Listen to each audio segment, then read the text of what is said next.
Hello दोस्तों, फिनटेक्मो में आप सभी दर्शकों का स्वागत है। आज हम जानेंगे क्यों नहीं होती इन देवी देवताओं की पूजा, रहस्यमयी कहानियाँ और धार्मिक मान्यताएं।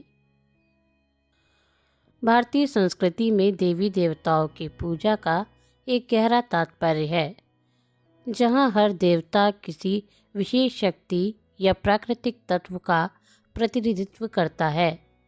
लेकिन क्या आपने कभी सोचा है कि कुछ देवी देवताओं की पूजा क्यों नहीं होती? या क्यों कुछ नाम इतिहास में दब गए हैं, जबकि कुछ को भव्य मंदिरों में पूजा जाता है? यह सवाल जितना रहस्यमयी है, उतना ही रोचक भी।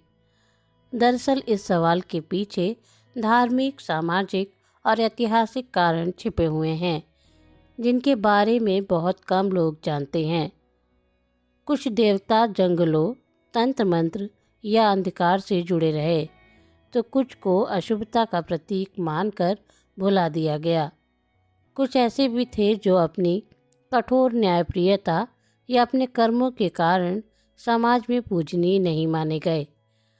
आइए जानते हैं इन देवी देवताओं की कहानियाँ, जिनकी पूजा का चलन या तो कम हो गया या कभी शुरू ही नहीं हुआ।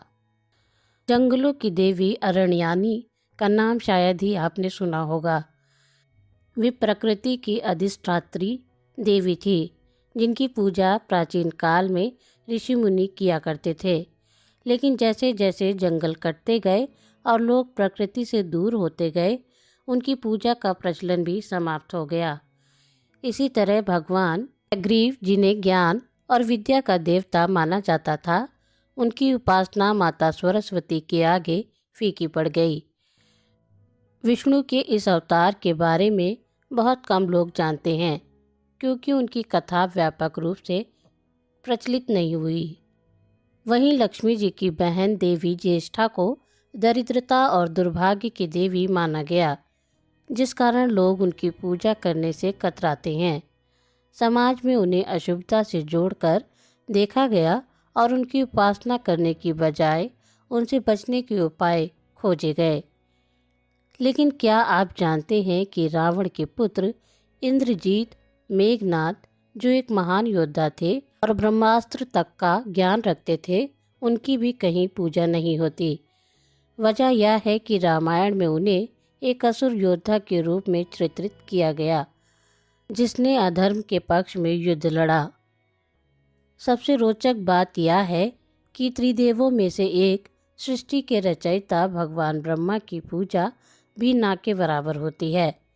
एक समय विष्णु और ब्रह्मा के बीच हुए विवाद के कारण शिव जी ने ब्रह्मा को श्राप दिया कि उनकी पृथ्वी पर पूजा नहीं होगी। इसी कारण मंदिरों में शिव और विष्णु की भव्य मूर्तियां दिखती हैं, लेकिन ब्रह्मा की नहीं। इसी तरह रावण को, जो वेदों का ज्ञाता और शिव का परम भक्त था, वह भी समाज में नकारात्मक छवि के कारण पूजनीय नहीं बन पाया। उसकी बुद्धिमत्ता और शक्ति के बावजूद उसे अहंकार और अधर्म का प्रतीक मान लिया गया। विनाश और अंधकार की देवी निवृत्ति का भी समाज में कोई विशेष स्थान नहीं मिला, क्योंकि लोग उज्जवल भविष्य की कामना करते हैं और विनाश की देवी को पूजने से बचते हैं। इसी तरह भगवान दंडपाणी, जिन्हें न्याय का देवता माना जाता है, वे भी पूजनीय नहीं बन सके, क्योंकि उनकी कठोर न्यायप्रियता से लोग डरते थे। भारतीय समाज में अधिकांश लोग क्षमा और दया को प्राथमिकता देते हैं, इसलिए दंड देने वाले देवता की पूजा कम हो गई। क्या आपने कभी भगवान गणेश के स्त्री रूप देवी विनायकी का नाम सुना है? दरअसल गणेश जी की लोकप्रियता इतनी अधिक रही कि उनके इस स्वरूप की कहानियाँ प्रचारित ही नहीं हुई, जिससे उनकी पूजा प्रचलित नहीं हो पाई। यही हाल भगवान अघोर का भी रहा, जो तंत्र मंत्र और रहस्यमयी शक्तियों के देवता हैं। तांत्रिकों और अघोरियों के बीच उनकी पूजा होती है, लेकिन आम लोगों के लिए यह पूजा कठिन और रहस्यमयी बनी रही, जिससे उनकी पूजा मुख्य धारा में नहीं आ सकी। ऋषि भृगु, जो देवताओं को श्राप देने के लिए प्रसिद्ध थे, उनके प्रभावशाली व्यक्तित्व के बावजूद समाज में नकारात्मक छवि बनी रही। लोग उन्हें एक क्रोधित संत के रूप में देखने लगे और उनके श्राप के भय से उनकी पूजा करना उचित नहीं समझा। इसी तरह धन के रक्षक भगवान कुबेर को भी उतनी प्रसिद्धि नहीं मिली, क्योंकि धन प्राप्ति के लिए माता लक्ष्मी की पूजा अधिक प्रचलित हो गई। उनकी आराधना केवल विशेष अवसरों तक ही सीमित रह गई। इतिहास में कई ऐसे देवता भी हुए जिनकी पूजा कभी बड़े पैमाने पर की जाती थी, लेकिन समय के साथ उनकी मान्यताएं लुप्त हो गईं। उदाहरण के लिए भगवान कार्तवीर्य अर्जुन, जो एक शक्तिशाली सम्राट और भगवान विष्णु के अनुयायी थे, कभी काफ़ी पूजनीय थे, लेकिन जब उनकी छवि परशुराम के शत्रु के रूप में उभरी तो समाज में उनकी प्रतिष्ठा कम हो गई और धीरे धीरे उनकी पूजा प्रचलन से बाहर हो गई।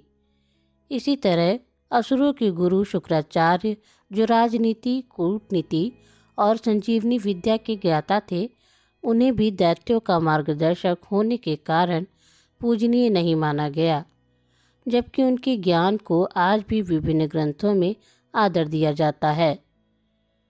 एक और दिलचस्प उदाहरण है माता भद्रकाली का, जो कभी तांत्रिक साधनाओं और युद्ध की देवी मानी जाती थी, लेकिन जैसे जैसे समाज में अहिंसा और शांतिपूर्ण देवी स्वरूपों को अधिक महत्व मिलने लगा, उनकी पूजा कम होती गई।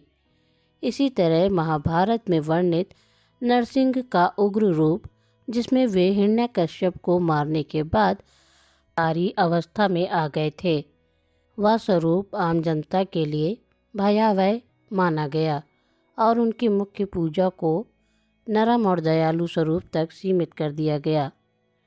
निष्कर्ष, इन सभी उदाहरणों से स्पष्ट होता है कि जिन देवी देवताओं की पूजा नहीं होती, उनके पीछे केवल धार्मिक कारण ही नहीं, बल्कि ऐतिहासिक, सामाजिक और सांस्कृतिक बदलाव भी जिम्मेदार रहे हैं। कुछ देवताओं की मान्यताएं विलुप्त हो गई, कुछ को भय या अंधविश्वास के कारण भुला दिया गया और कुछ को अन्य अधिक प्रसिद्ध देवताओं के सामने अपनी पहचान खोनी पड़ी।